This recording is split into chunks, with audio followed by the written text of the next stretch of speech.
Good morning বাবা। এই কি বললে তুমি? আমাকে কোন দিক থেকে দেখে তোমার ছেলে মনে হয়? হ্যাঁ, নিজের যোগ্যতা অনুযায়ী কথা বলো, স্যার বলো, স্যার। বোঝা গেছে? ঠিক আছে স্যার। শুধু স্যার?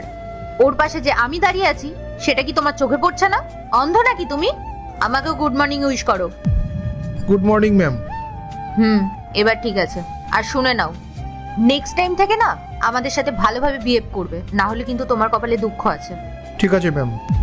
হ্যাঁ, কথাটা যেন তোর মাথায় থাকে। আমি এখানকার ম্যানেজার, তাই আমাকে স্যার বলে ডাকবে, কোনো বাবা টাবা বলে না, ঠিক আছে?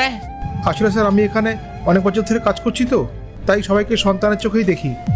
আসলে আমি এখানে সবাইকে স্যার ম্যাডাম বলেই ডাকতাম। এই কোম্পানির যে মালকিন পায়েল ম্যাডাম, উনি আমাকে বলেছিলেন আমি আপনার মেয়ের মতন, তাই উনি আমাকে ম্যাডাম না বলে মা ডাকতে বলেছেন।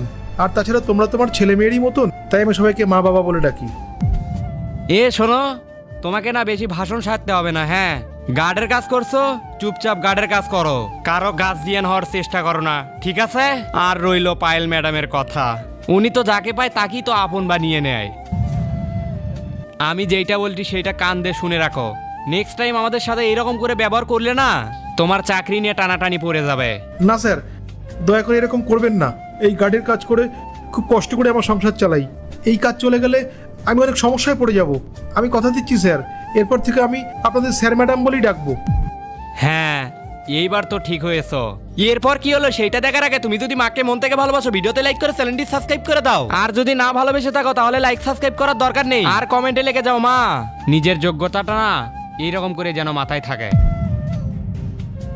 নেক্সট পার্ট চাইলে কমেন্ট করো।